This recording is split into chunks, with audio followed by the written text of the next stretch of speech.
yucky. Ooh. Whoa! Is that supposed to happen?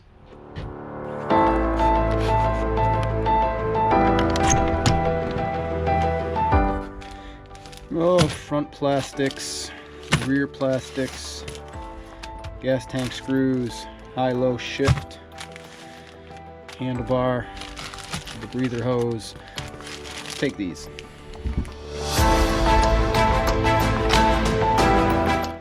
Alright guys, we are getting darn close here. Really darn close. Today, I gotta drain the gas tank. I don't know how old the fuel is that's in there currently. I've got to put the motor mounts back on, put the gas tank on, hook that up. I think I've got a breather hose. After that, we are starting to see if this thing will idle. So today could be a really big day. So I'm kind of excited.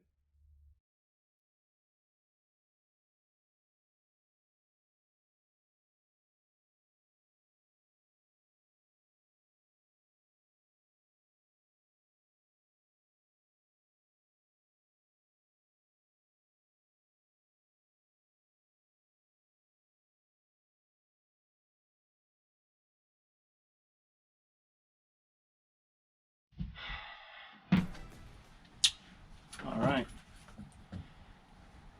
Tank is sitting in place. Fuel is turned on. It's flowing through the filter. It's not flowing out anywhere. So it should be into the carb. Let's open up our air box quickly here.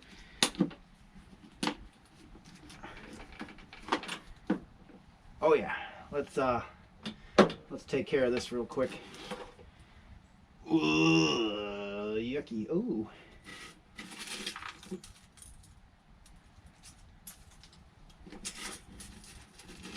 It's full of seeds. I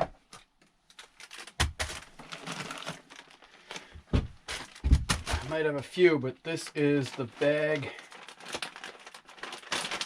of odds and ends the fella gave me. Oh, whoa. Held together with degrading electrical tape. Alright, so with a new filter and peeling apart, oh, this one, oh my goodness. This one is hurting. And this is hurting too. But it will work for what we need to do. So I hope. Are we anticipating any like disasters, like I should move Chloe away? No disasters anticipated. Unless everything blows up, there's a fire extinguisher inside the door, which probably wouldn't do a whole lot. I'm excited. I'm a little nervous. Chloe's watching from a safe distance.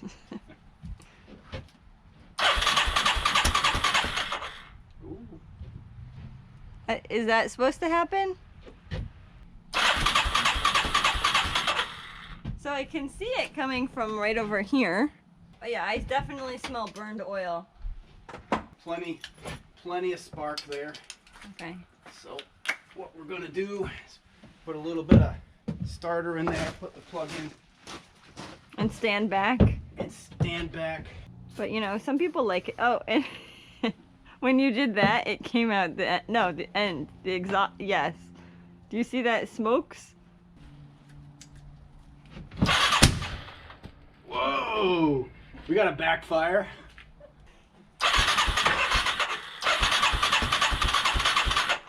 Oh, come on, fire. My support crew is leaving. Support crew has decided they don't like backfires. But Yeah, I'm gonna stand back again. and that exhaust leak isn't helping, but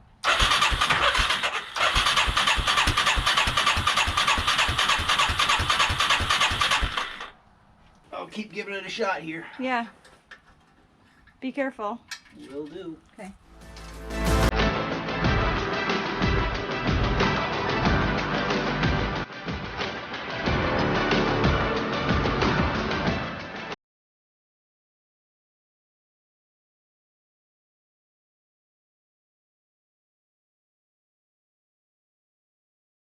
I might have worn rings. And the reason for that is when we did the compression test with a dry cylinder, it was 90 psi, which is really pretty low. And when I went to a wet test, I put in a tablespoon of oil in there, it jumped right up to 140, 150. And if you're getting a psi jump that's that high, that's indicative of worn rings, because essentially that oil has seeped in and sealed it. As opposed to if I got a psi test on a dry cylinder and then I went to a wet and it only moved 5 psi or so, you wouldn't think rings in that case. Because it jumps so much, could be rings. All right, what's in store? What's in store for us in carburetor land? Oh my goodness. Ho, ho, ho, ho. Well, we may have made the right decision here. You want to see what Jello looks like? Look at that. That is fuel that is completely gelled. Oh my goodness. So I've got to finish draining that tank. That's an obvious. And we've got to get this into at least the Berrymans because I don't have an ultrasonic, and clean this up. Gotta. Look a little further here. Oh yeah, there's Jello all around here. Have to imagine this is all jelloed up. Let's take it apart. Okay, let's find out where our mixture screw is set. 1/2, 1, 3.5. That was out 3.5. That's should be too much. 3.5 out. We're going to take the whole thing out now. Needle's good, just got a little corrosion is all. Let's see what the jet looks like. First, let's pull our float off. Nice and snug. Nice Jello on that. Float needle looks good. Main jet is a 117.5. 117.5. We'll check that against factory.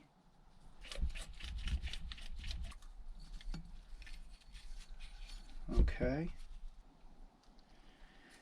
And these bolts down in here are a specialty screw. They're like a Torx, but they have that, if you can see, down in here, these bolts there, they're like a Torx, but they've got like a safety lock in the middle, so not designed to come out. The Phillips heads on the bottom here are blocked by the armature, so the only one I can get at is this one.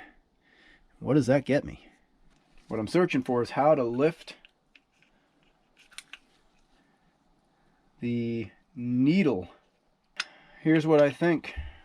I think this E-clip is taken off, so I can disengage this armature and then loosen this bolt or that Phillips head and slide the whole thing out. Let's see if I can super carefully do that.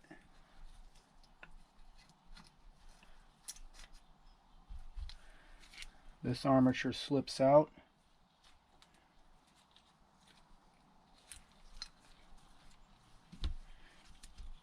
Which allows me, there we go. When this goes back in, I can see that this spring has got a catch on something here. So there's a spring that keeps this armature down. One end of the spring hooks here. The other hooks right on this little dimple. So knowing that, I can pull that out with some confidence. So, as I always like to say, time for this to go into some Berrymans. Alright, going to leave it there because I'll need to soak it for about an hour in Berrymans. I'm not going to do that tonight. So, I'm going to stop for a bit.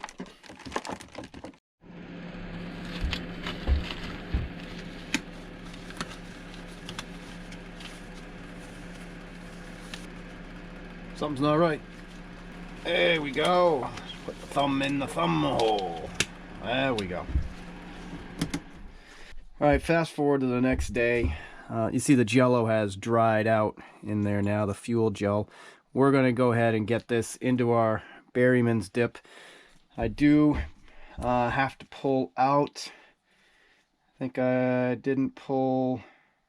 There we go. Down in there is my idle jet. Need a small screwdriver to pull that one too. Idle jet is completely plugged. Really plugged up. So the idea, we're going to put this in Berryman's for about an hour. The other option would be to put this in an ultrasonic, really get it cleaned up. I don't have an ultrasonic. I'm going to put a few of these other pieces in here to get some of the crud off. Let's see, can we soak this from the top down a little bit?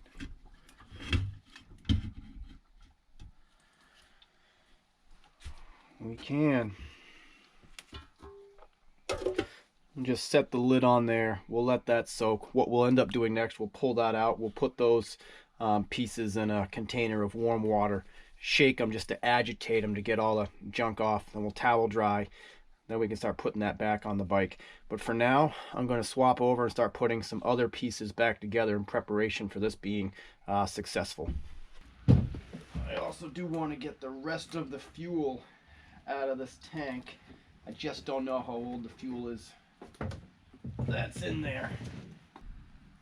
Alright, we'll let that drain for a moment. Over here I'm going to get my skid plate back on, going to get my tow hitch back on.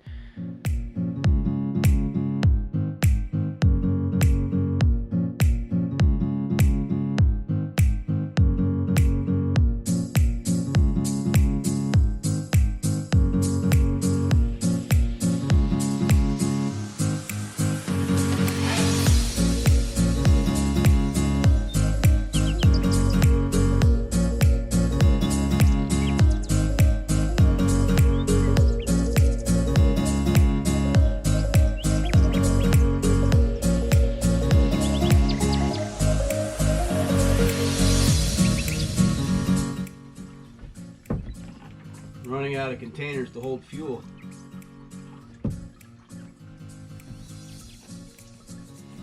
Gas smells all right, but I don't know how old this is. So this is going to go through an old mower or something. So this is a 6mm bolt.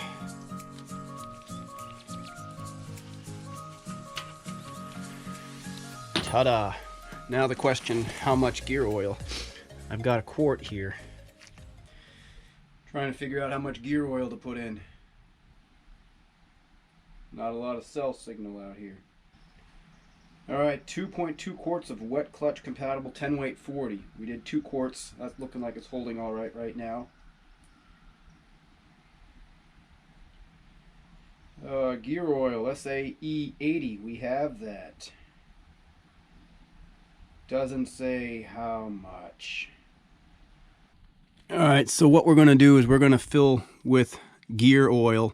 There wasn't a whole lot in here when I opened this up, maybe 1/3 of a quart, but my understanding is it should be right up to the level in here. I should be able to look in this and see that level, so I'm not sure how much that's going to take, but we're going to get a quart in it for now, and I may need to top this off a little more later.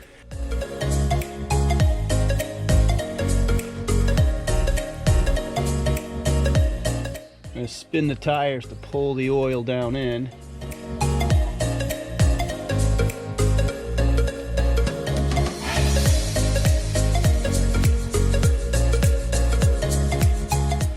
Yep, reverse pulls it right back down in there.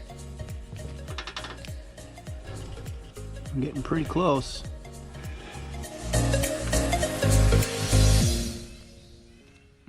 And that looks like it is topped off right up to the hole there. Let's see if I spin these tires, if I'm still pulling it into the motor. Just a little bit.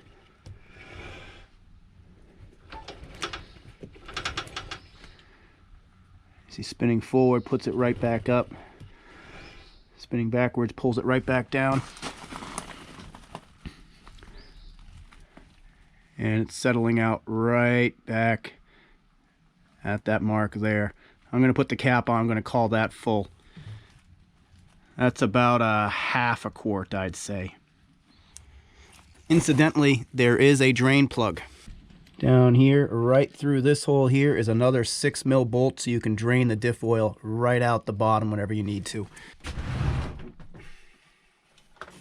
This is scrap exhaust wrap, but this will work to plug the leak well enough. We don't need an awful lot here. Just cut a section out. Tools, where are my tools? From my hose clamp collection here. I think some of these will do. So here's the idea and the details here. When I was cranking it the other day, you could just see a lot of pressure coming back out right around here. So we're going to wrap this tight, put some hose clamps on it, and that's how we'll plug this gap. I've also taken the end, folded it over on itself, and tucked it under so it doesn't fray everywhere. It kind of keeps things looking clean. All right, I like it. That should hold quite nice for what we're trying to accomplish here. And there really isn't any flex anywhere, so I think we're going to be good. All right, let's finish up our air box here. And the way this sits, press this lip here right down into this spot. And then you have the ability for this gasket to sit nice and tight. Now when you put this in, this lip should compress also down in here, and that's how it should get held in. There's nowhere else for it to fit because you have this kind of T in the plastic, so it's got to get compressed and put in nice and tight. Sure doesn't make it easy. All right, pull start's back on. Just double check that my oil drain plug is nice and snug, because there's a quarter-size puddle right underneath there. At this point, let's go and let's check on our carb that's been sitting in the Berrymans. I'm gonna go fill this container with water so I can shake out the lower part of the carb in it. All right.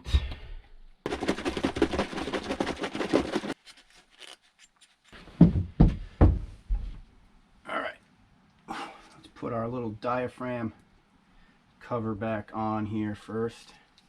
I'm not sure, but that diaphragm looks like a basic fuel pump type system, that it might actually give some suction to pull fuel in as opposed to just being gravity fed off the tank, but I don't know that for sure.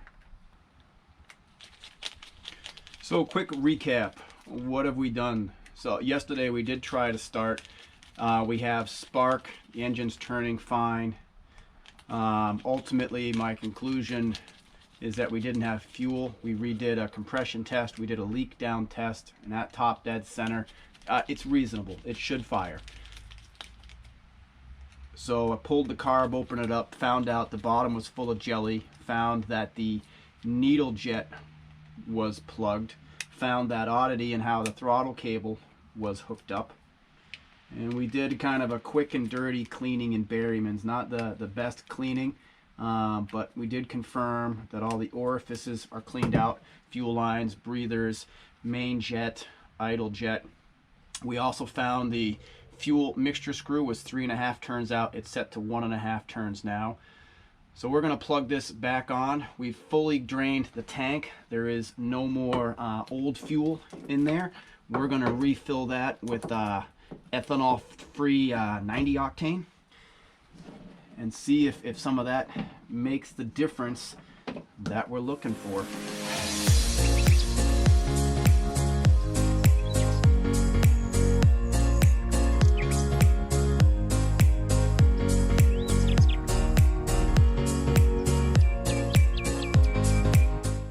Fuel's on, choke's on.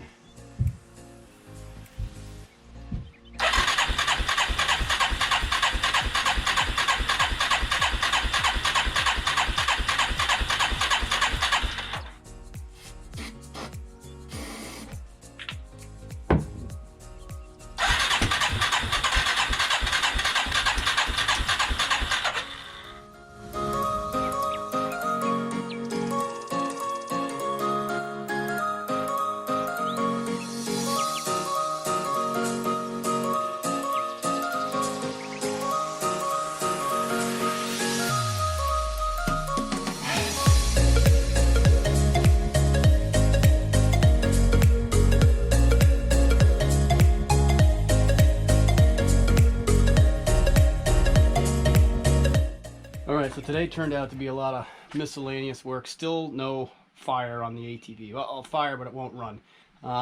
My sister-in-law Cindy and Anne Marie, they were online today. They did order a seat cover, so we're going to put a new seat cover over the seats. So that'll be nice and clean. They've ordered a backrest that'll go on the back there, kind of like a two-up seat type scenario.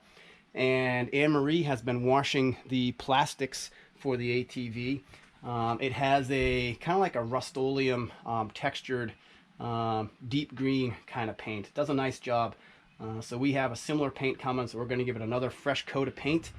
Then the plastics go on, but we've got to get this thing running. So didn't get there today.